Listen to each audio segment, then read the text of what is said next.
And amazingly, Yes. I also have you joining and sharing. So that's so fascinating. So I really thank you for the opportunity that running the show and for the opportunity of meeting you on the virtual channel and have you join the show also. Okay. Again, my pleasure, absolutely, and I love what you're doing with this.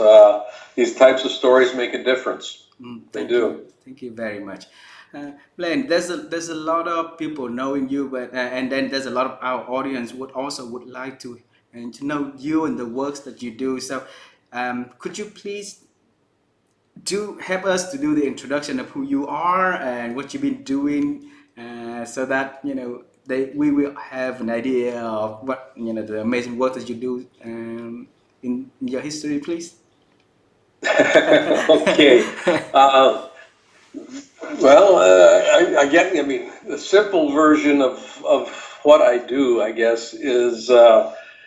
I'm a professor. I'm an author. I host a TV show on Bloomberg TV with a very good friend of mine, David Meltzer.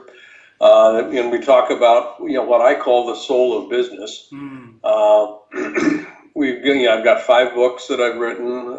One of them is an international bestseller called Compassionate Capitalism, mm, and um, that is the focus of much of my work. mm, Is what I call compassionate capitalism: business doing good, not just making money. mm, And there's a big distinction between those two processes, and they are not mutually exclusive, mm. but they are often treated as if they are not compatible with each other. So that's part of what I do. I'm a grandfather. I've got four grandkids, Wow. and my educational background was international business. I went to school in Europe as well as here in the United States. Mm, I've worked with some of the largest companies in the world. My consulting firm I founded in 1987, and mm, we primarily worked with Fortune 50 companies, some of the largest in the world. My personal focus is on leadership and leadership development mm, within the framework of mm. compassionate capitalism. So. Um, that's kind of what I do professionally. Personally, I love to study, I love to read, I love to write. I'm a bit of an adventurer. I'm a scuba diver. I'm an aerobatic pilot, a skier, um, a canoeer. I've whitewater rafted all over the world, hiking. Yeah, I just like to be outdoors. And a Wow. fisherman. If I have a passion outside of my work, it would be fishing. So the past 2 years was a little bit hard for you because of not being able to travel the world, right? It's interesting that you asked that. Mm. It was one of the most productive 2 years that I've had in probably 20 years. Okay, tell us Uh, about that. Why? Yeah, Hmm. well, as with everybody else, pretty much in the world, the entire U.S. kind of closed down. And my wife and I, we were living in Los Angeles at the time, and we'd been down there for some time. But I have a place in Seattle that Oh, I've had for about 20 some years that I used as an executive retreat. I would bring my clients up, and it's on an island up here, just a little bit away from Seattle itself. mm. And we had been fortunate enough to be able to, remodel and redo the entire property just prior to the beginning of COVID. Mm. And when COVID began, my wife and I looked at each other and said, "Let's just leave Los Angeles." So we sold everything and Ah. moved our life up to the island. We're back to the And island. and that was a brilliant move on my part, I must say. Mm. uh, because we've got about a hectare of land here. Mm. And for those of you that are listening, in a non-metric world, it's about 11 acres. Wow. Where I actually saw probably more, I joke about this, but I saw more deer than I saw people in the last 2 years. Wow. And so I mention all of that because it's a generative location. Mm, It's close to nature. I grew up on a farm, mm, and nature has always been kind of my muse. mm, Yeah, nature has been where I go to get regenerated, mm, and to yeah, kind of recharge my batteries. mm. So being up here for the last 2 years has been absolutely perfect. All I needed was the internet, and Yeah. and so I completely reconfigured my business. I wrote a book. We started doing business differently. Mm, I can count on one hand in the last 2 years the times I've been on airplanes, which is wildly different for me. For 40 years almost, I've been on airplanes just about every week. uh, So it's been a healthy thing for me. Yeah, it's been a very healthy thing for me, wow. and very productive. We transformed the business. We Mm, transformed the business. This was an opportunity. This whole COVID experience was not, oh my God, we're going to die. It was, oh my God, what an opportunity to do something different. This is mm, such a blessing. yep. You know, and it seems kind of weird to think about it in that way, but it actually has been, Mm. and that's how we approached it. Wow, we're gonna go back to this at a later time of this interview, but allow me to bring you all the way back to your childhood. Okay, Okay. so when you were a little kid, have you ever dreamed of one day you're gonna become in, this plane and doing the amazing work that you've been doing? Have you ever had that thought when you was a young kid? Not when I was a little kid. Mm. No. What did you dream of one day you're gonna become? Yeah, when I was, yeah, this is interesting. When I was just graduating high school, so I Mm, was 18, I had been doing, and I'm a voracious reader. I love to read. mm, And I came across a notion of something called a bucket list. mm. Yeah, yeah, what do you want to do before you die? Ah. So I sat down when I was 18 and wrote out a bucket list of 10 things that I wanted to either have, do, or be before I died. Mm. And I thought I thought these were big things. Ah. And 6 years later, when I was 24, I had accomplished just about every single one of them by the Wow. time I was 24. Mm. And yeah, and I looked at that list, when I wrote it the first time, when I just put it together, I then put it away, and I didn't really look at it again. Ah. Um, but when I revisited in 6 years, like I said, most of them had been accomplished, and it dawned on me that I needed to start thinking bigger. Mm. I needed to start thinking bigger. Now, that was a very interesting lesson in Mm. dreaming. It was a very interesting lesson in understanding what the nature of desire is. Mm. Because most people, in my experience, they set goals that they think that they can achieve, Mm. and then there's not a lot of growth with it. When I Mm. set this bucket list up, these were goals that I thought were pretty big. I didn't know how I was going to do most of them on the list, Mm. and I just, because they were there for me, I started living from them Mm. and behaving as if I was the kind of person that had them. Mm. And that was, in hindsight, that's how it came into being. That's how I manifested these objectives, these goals. And it was the first recognition that I had that the purpose of a goal is not to get something. The purpose of a goal is to grow. Mm. Wow. Yes. And, and if you're not setting goals that cause you to grow, yeah, you're basically just treading water.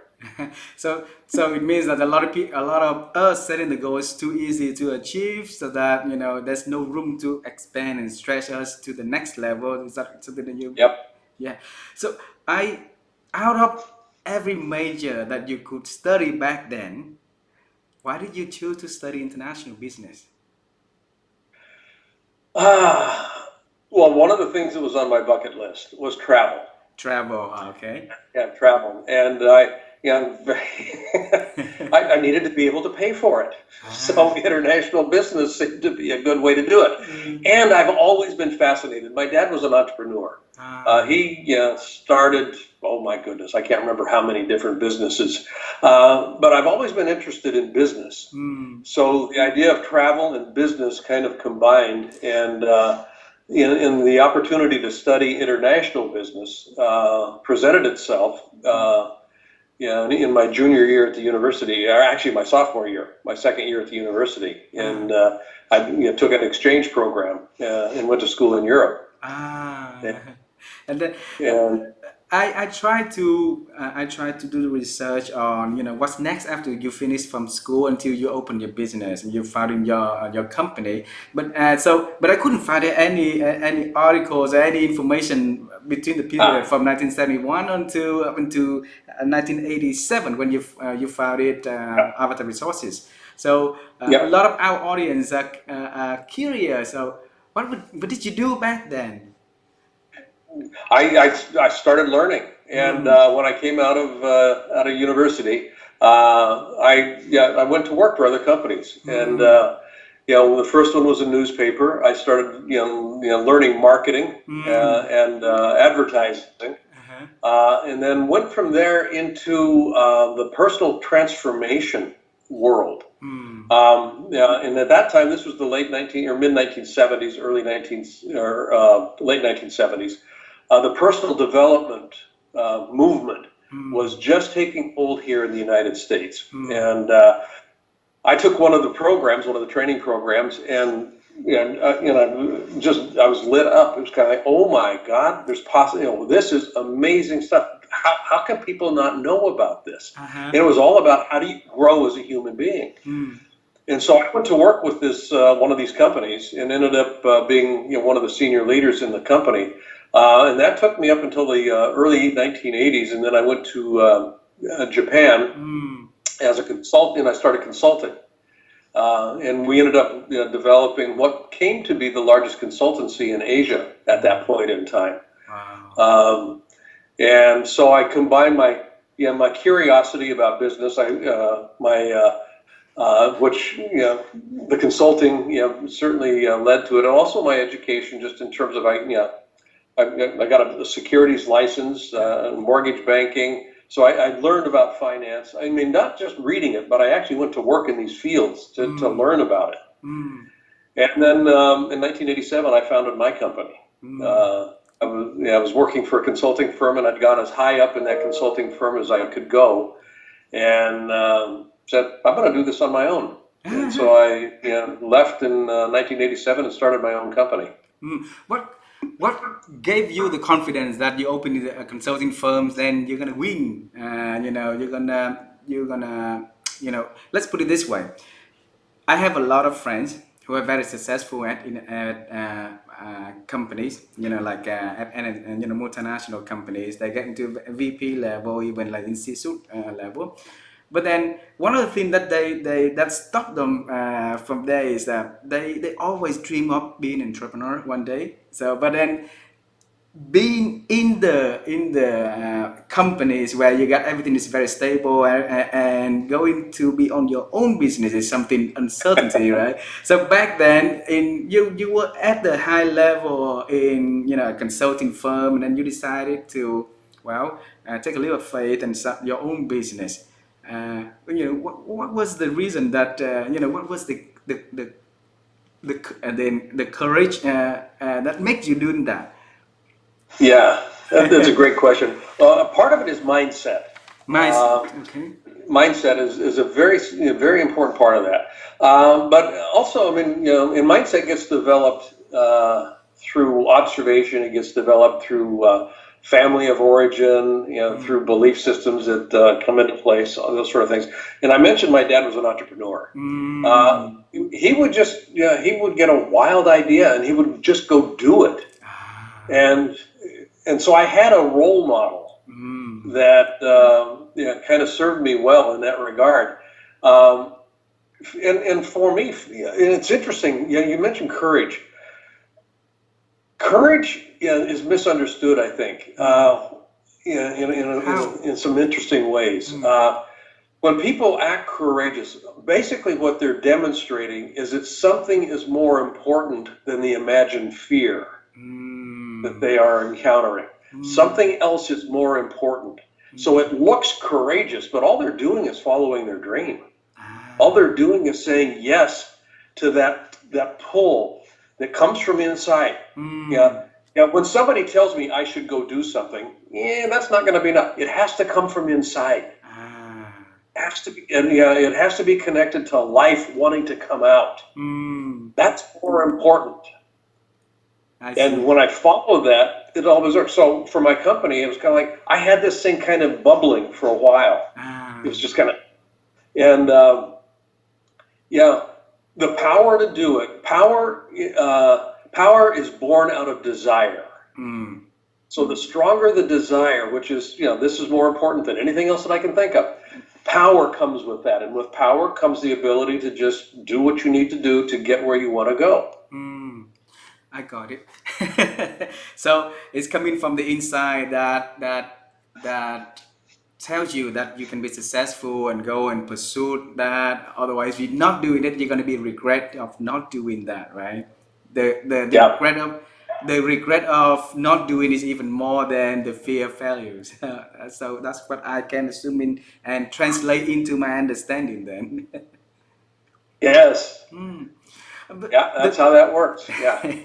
uh, one thing that I find it interesting in is that back in your time, and there are also people going to school, and there are also people went into the consulting business, and then but then in the 10 years time, you grow the letters very fast.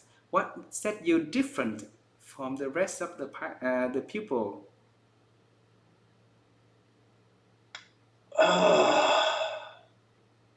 That's an interesting question. I've never thought of it that way. I here's I think where people get in businesses. I know that this is true with businesses. Mm. Is they approach what they do with a mindset of competition. I'm Mm. competing against somebody else. Ah. I never. I mean, honestly, I have never looked at what might be considered my competitors Mm. as a threat. When competition, the notion of competition is rooted in the mindset of scarcity. I have to Ah. get this. Mm. Okay, so I've always approached my business. Literally, I've approached my life from the perspective of creativity. What can I Mm. create? Ah. Knowing that it's an abundant universe. Wow. The universe is, I cannot take too much from the universe.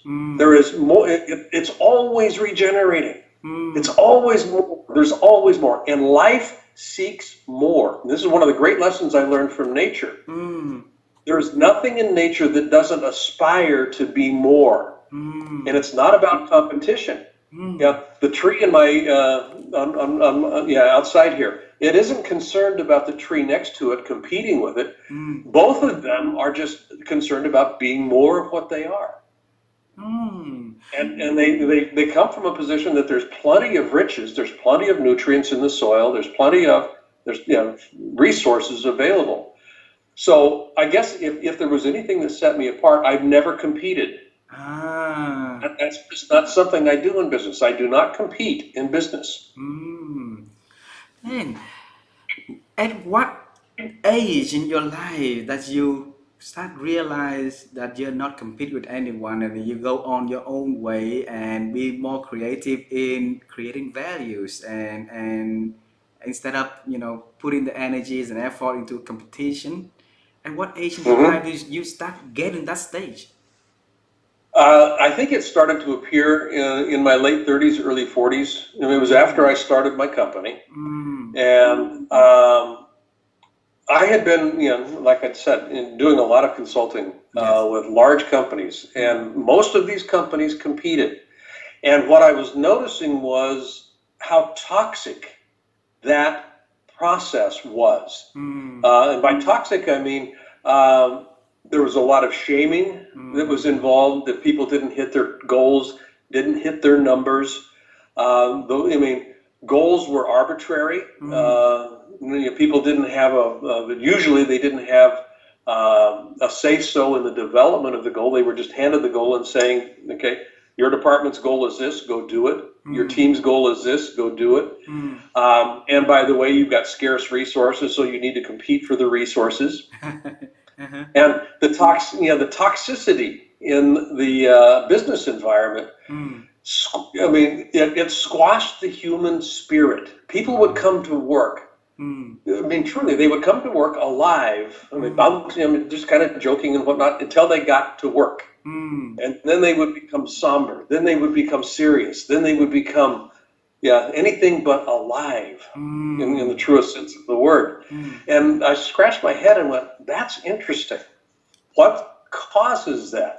Mm. And as far as I could tell, it was inappropriate competition. It Mm. was people being treated as a resource that was to be used. I mean, and we've Mm. all heard the notion that people are our greatest resource. People are our greatest asset. Mm. Resources are meant to be used, and on a balance sheet, assets are depreciated.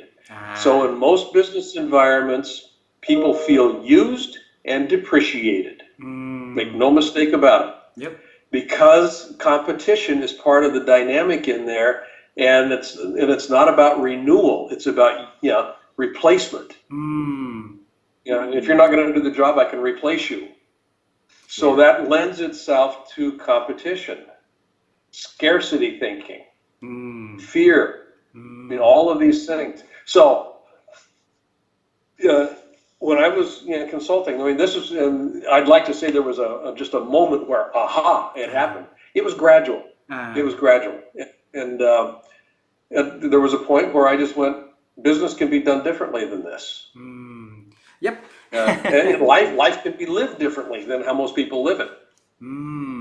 Well, I totally agree with you on this point, and thanks for bringing this one forward because uh, I personally see also there's a lot of is saying that people business we care about the people, but then the engagement survey of the results shows differently. People don't see that they are being treated properly, and they start to leave the organization fighting for something that meaningful for them, but and that is a wake-up call for business leaders, for organizations to start to transform and change. And I believe that we as human beings, we see the mistakes and we will aiming to fix the mistakes, right? And with as long as there's a will, there's a way. So I hope that with the consulting that you are doing and with the works from a lot of experts around the world, and also with the trend that happening at the moment. So leaders will start to really put on to the investment, the time, the resources to make a necessity change to reflect what is that people really truly being treated as human beings. So I think that will happen one day soon. I would want to go to and when I look at what you did, what you've been doing, actually, I find it so fascinating because there's nothing linked to one thing to another. I don't see the connection there. So you've been the author, you've been a teacher, you've been an entrepreneur, you've been a TV producer, and everything that you touch is very successful, very beautiful. How did you find time and creativity and talent to do all of that?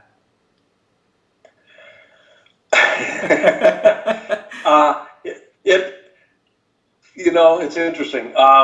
If somebody asked me what my purpose was Hmm. 10 years ago, I'm not sure that I could have answered it well. I would have come up with something, I'm sure. As a matter of fact, I did come up with something back then. But today, when I think about why I'm here, Hmm.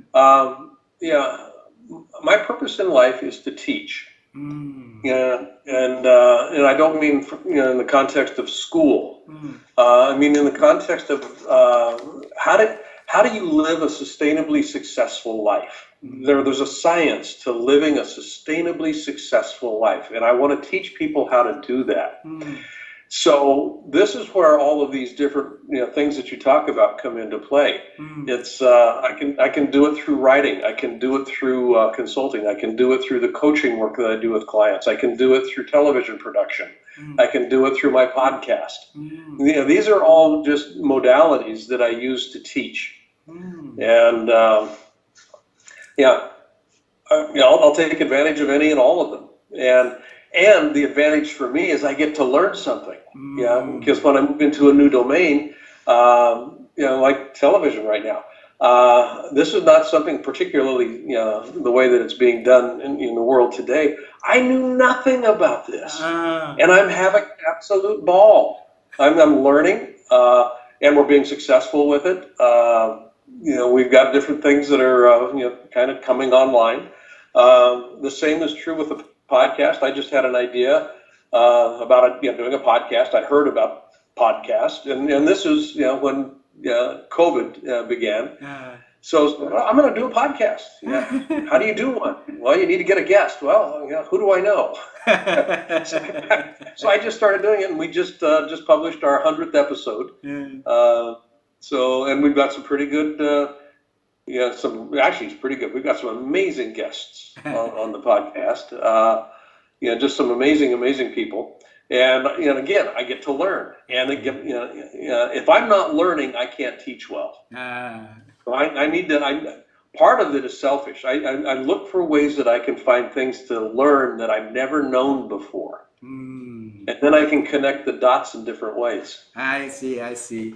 And uh, before we go to serious questions, my communication coach asked me to interfere with a bizarre question. So the question not relevant at all. Okay, so I have to Okay. honor that one with her. So the bizarre question I would like to ask you is, how should they look like?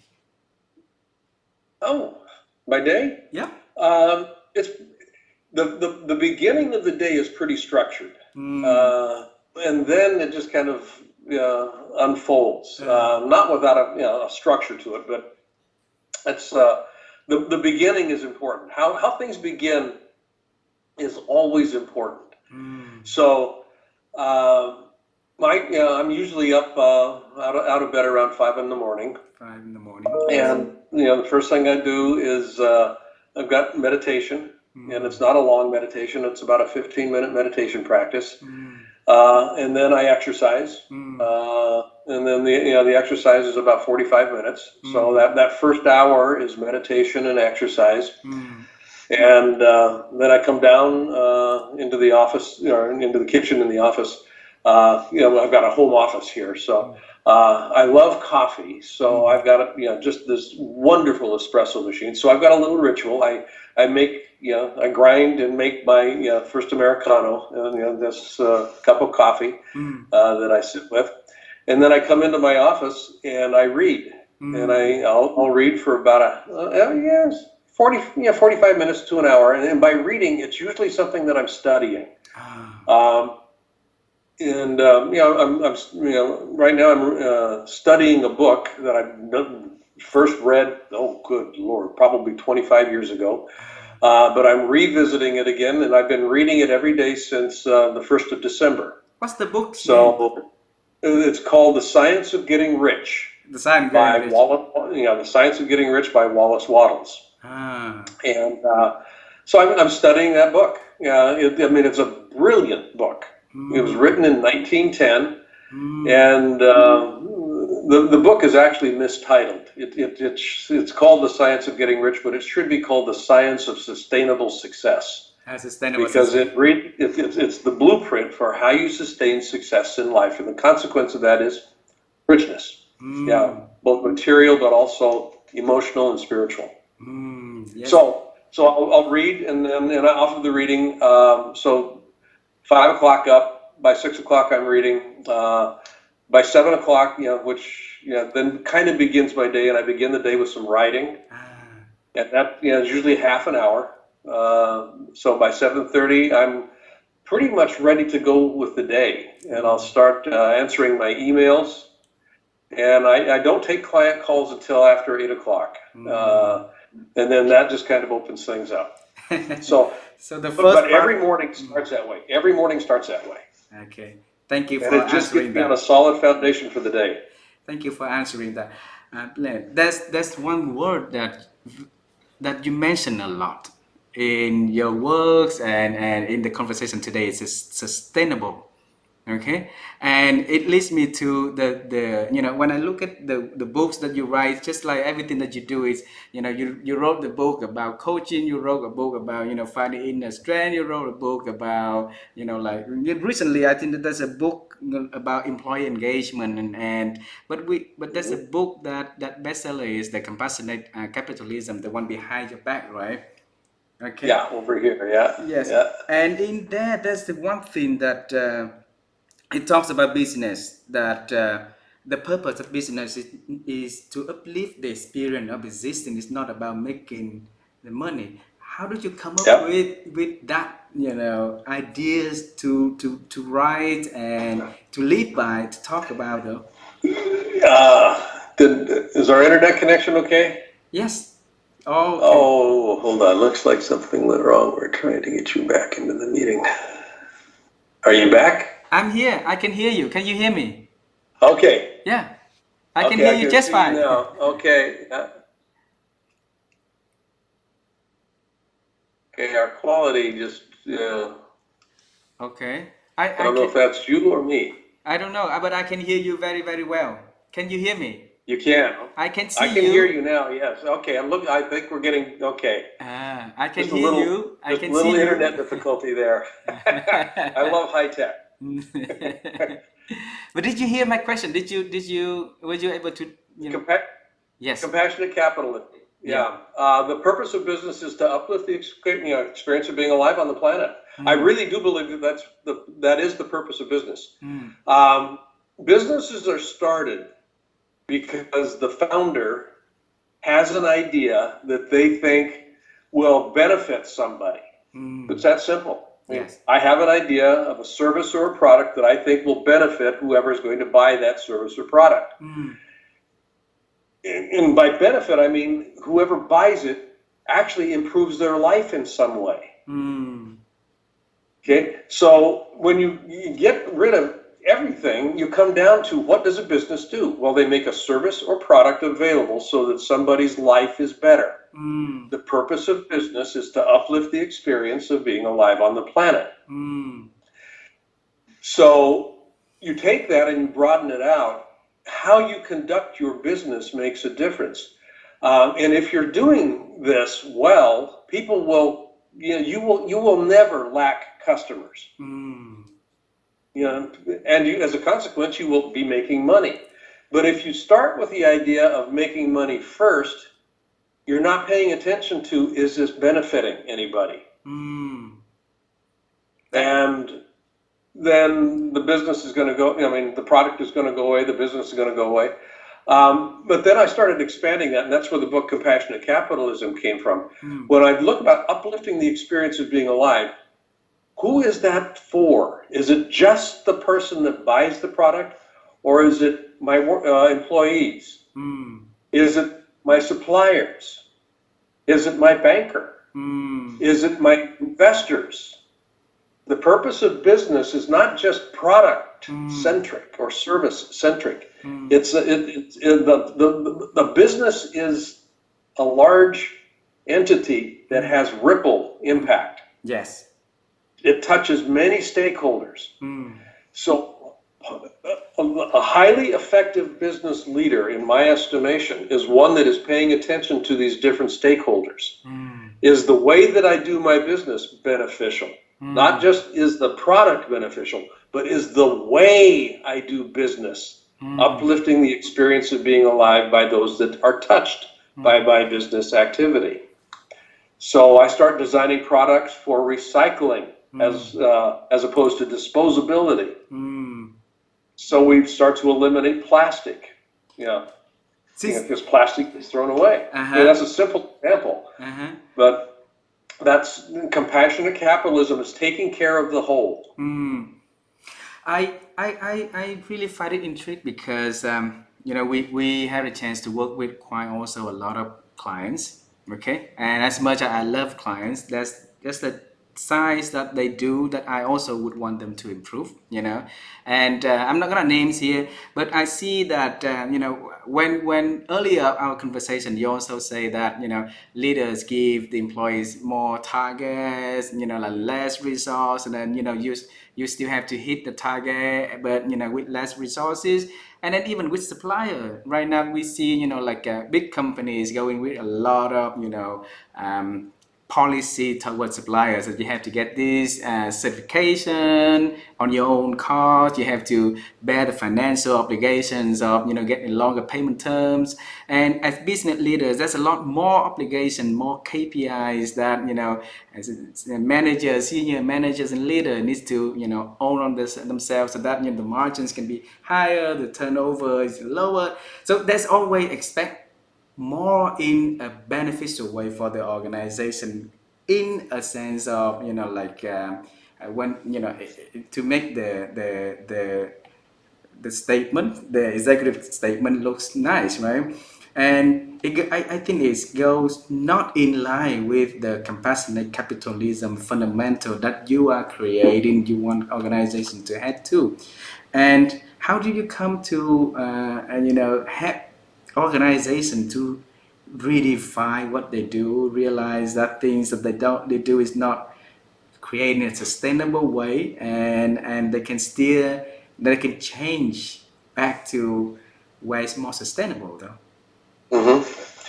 Sustainability is a function of relationship. Yeah, everything in the world, I mean, literally everything in the universe, is in a relationship with everything else in the universe. I mean, it truly is. So that's at the largest level possible. I mean, the moon is in a relationship with the earth is in a relationship with the sun and with other planets. So, and these relationships kind of govern the way that these bodies move. Okay? And if the relationships are working well, there's going to be harmony in the nature of the movement. This is true with organizations as well. It's true with family units. Everything is a relationship.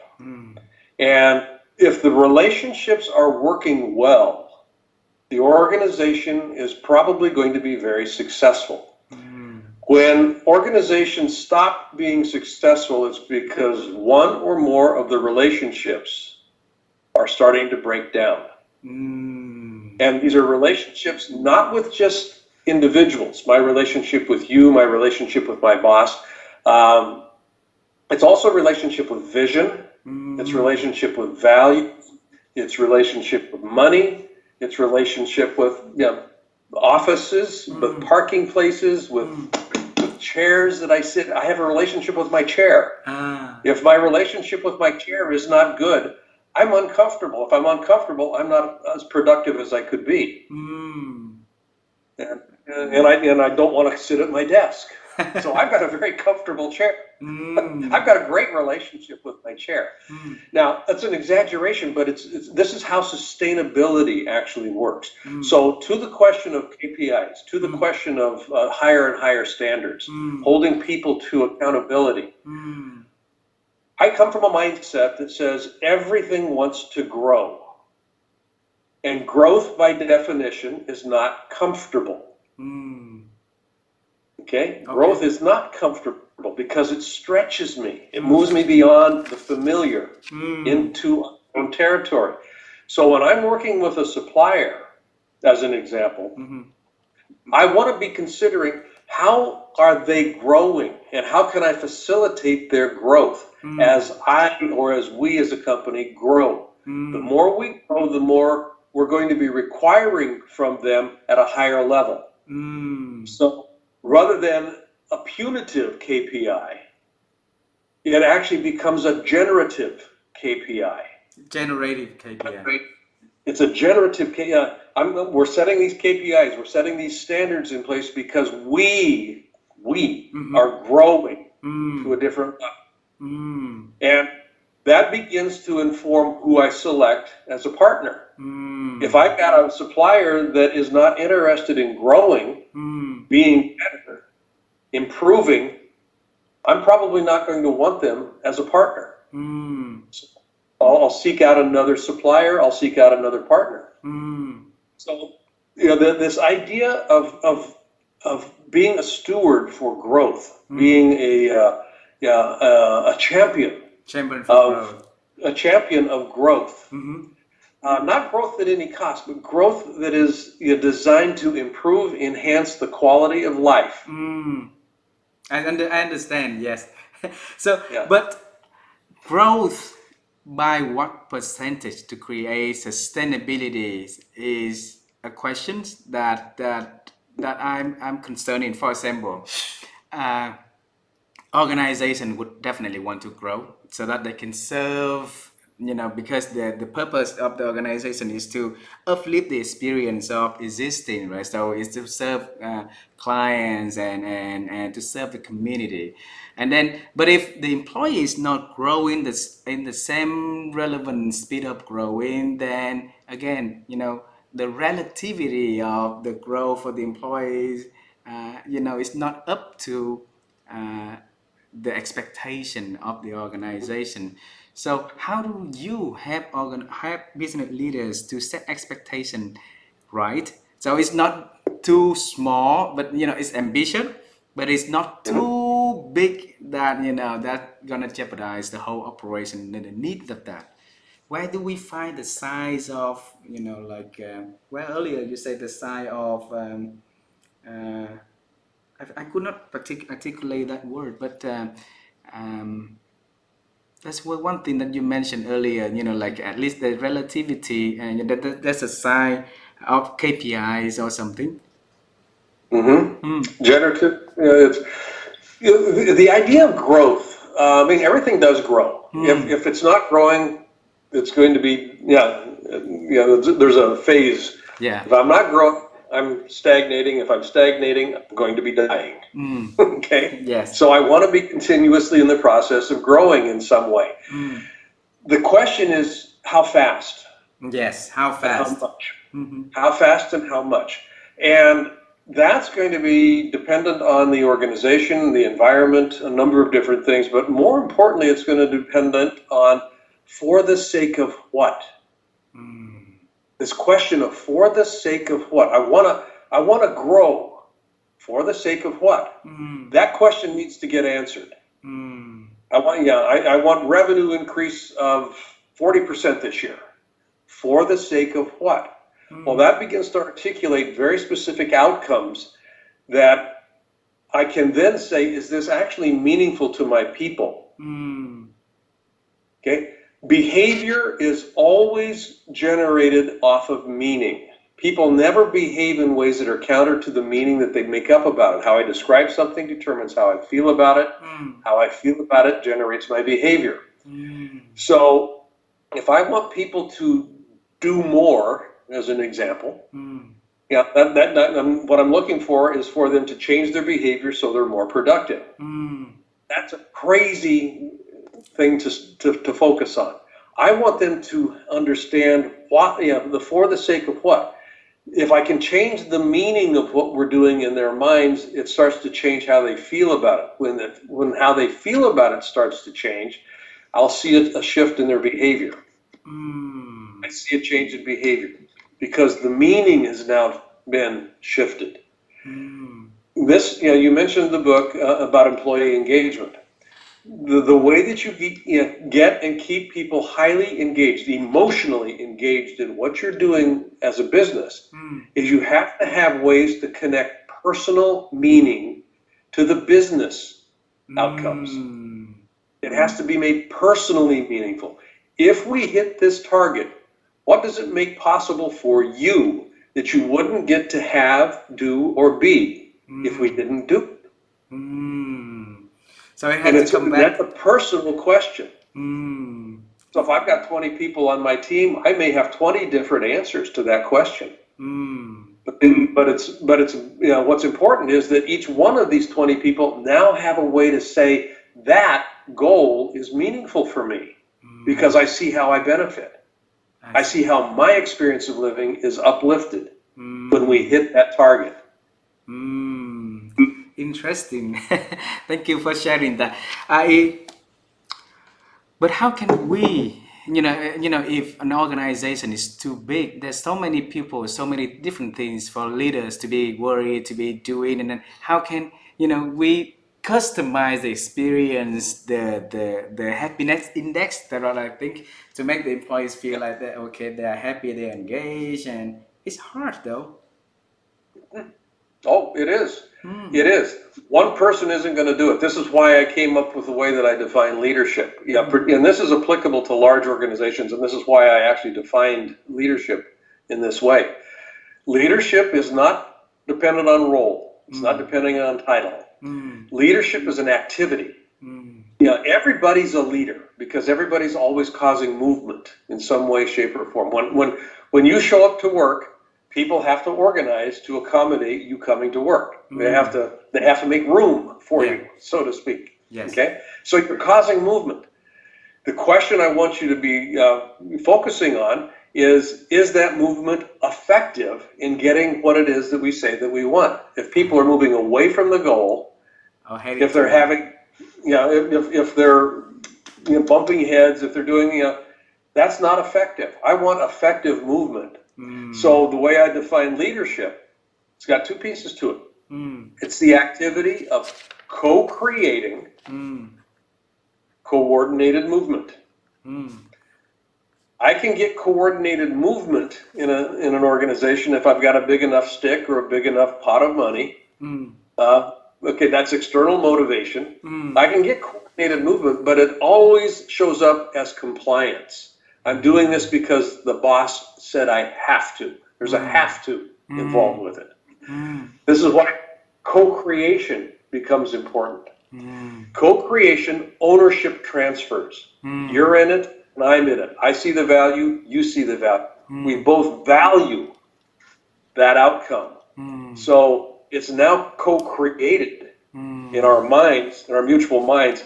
So when we go to the coordinated movement, because we value this thing, it's important to us, we mm, will find ways to dance mm, more effectively. We mm, will find ways to actually coordinate our movement more effectively.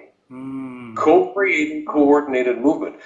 That definition of leadership makes a huge difference because it takes command and control out of mm. the system. It takes the carrot and the stick away from the leader, Uh-huh. and it taps into internal motivation. Mm, What's important to me? What's important to you? What's important to the team? What's important to the team members? mm. That's what motivates them. I see. There's a lot of questions that my audience had to, but I see it's quite in a negative side of, and a challenging side. So I would want to steer the conversation in a co-create the movement in that sense. So I believe that we all have second chances, and then if leaders, they would want to make change and in a way that they would want to build a culture, an organization in a more sustainable way where this uplift the experience for everybody in that organization is doing and touching. What would be your advice for these leaders to take on so ready to change? Yeah, pay attention to the relationships. Pay attention to The the relationship. problem, people will always resist change. Mm, It's just human nature. I don't care how beneficial the change is. mm, Because change is uncomfortable, it requires people to do things in a different way, it requires them to think in a different way. mm, That's uncomfortable. mm, So the problem with change isn't the change itself, it's the disruption to the existing relationships mm, that change causes. So mm, I have a relationship with a certain work process. You ask me, if you're my boss, you ask me to do the work differently. Well, mm, I have a relationship with my way of working. You're mm, asking me to disrupt that relationship. I have to get comfortable with I have to develop a new relationship with my mm, work in mm, order to actually accept it and embrace it. mm. So we focus on the wrong things when we're introducing change. Yeah. We need to focus as leaders. We need to focus on the relational dynamic. And I'm not talking the interpersonal, although Mm, that's part of it. I'm talking about the subjective relationship that people have that's part of who am I and where do I belong? Mm. And these two questions, as a worker, as an employee, they're always going on in my mind. Who am I in this organization? Mm. Where do I belong in this organization? So when you ask me to change something, those two questions get challenged. Who am I? You're asking me to change. Mm. Well, who am I here now? And there's a Mm. different environment. Who am I? Where do I fit? Where do I belong? Those Mm. are relationship questions. Mm. And then the And relationship is hard to change. How do we measure the relationship, the change in the relationship to make it a success, though? the for the sake of what becomes important here. Why is this important to do? Mm. Okay. So if I ask you to just fold your arms in front of you, you can do it. Just go ahead and do it real quickly. Yes, Yeah, you can do that real easy. Okay, now do it the other way. the other way. Yeah, you have it's kind of now you're not going to do that naturally unless it becomes important to you to do it. Now, can you do it? Yeah, you can do that, but it's uncomfortable. It It is. doesn't feel right. Uh-huh. And you're not going to practice it, you're not going to work with it Uh-huh. until it becomes important to you to do it. And I can't tell you why it's important. You have to discover it. Ah. I can work with you to discover, Mm. but for you it will be different than it will be for me. Mm. And this is what we do. Okay, I want you to change how you work. Okay, that looks like this. I got it. Okay, this doesn't feel right. Thank you for that very easy example, but it's get us to remember that. Uh, Blaine, that's the last question I would like to ask you because we're reaching out to to our time already. Um, we understand your past already. We understand what you've been doing. We've been seeing it. You've been hearing from you already, and we would want to know also what excites. What is anything exciting you that you are working on in the next, couple of months, couple of years that you wanna, give us some hints about that. Yeah, I mean, there's a couple of things. We're working on a new television show that A new. we're in the midst of actually beginning to present to the streaming services that will be broadcasting it. Mm, So I'm in the midst of putting all of that together. mm. Uh, and again, it's something that I've never done before. I'm very excited about it. I'm working with a couple of people that really know what they're doing with this. But I'm bringing, yeah, I will be the talent on this show. It'll be my show, Ah, and it will be a large audience. That's what wow. we're looking at. So we're looking at, and well, I can't tell you necessarily who it's with right now, but it's, we're in the midst of working that and putting it together. I've got a new book that we're beginning to work on. I've Ah, got the outline put together, so I've just begun the process of sitting down, with my morning writing to start to get some outline notes put together on that. And I enjoy writing, so ah, yeah, this is kind of fun. And on a personal note, we're going to be doing some traveling this year. Things are opening up a little bit, so ah. my wife and I are both looking forward to spending a little bit of time off of the island.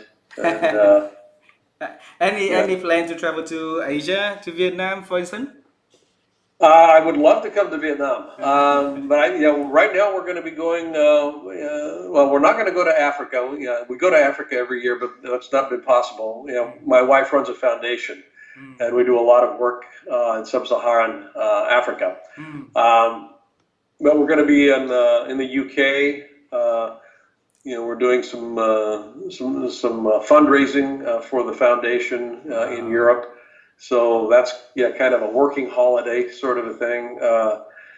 And yeah, I'm looking forward to Asia opening up. Mm. I mean, I do a lot of work in Japan. I haven't been able to go to Japan for the last 2 years, and I'm looking forward to getting back into Japan. And when that happens, I'll be looking to come down to Singapore and into Vietnam, as the Would love countries open to. up a bit more. Would love to see you guys here.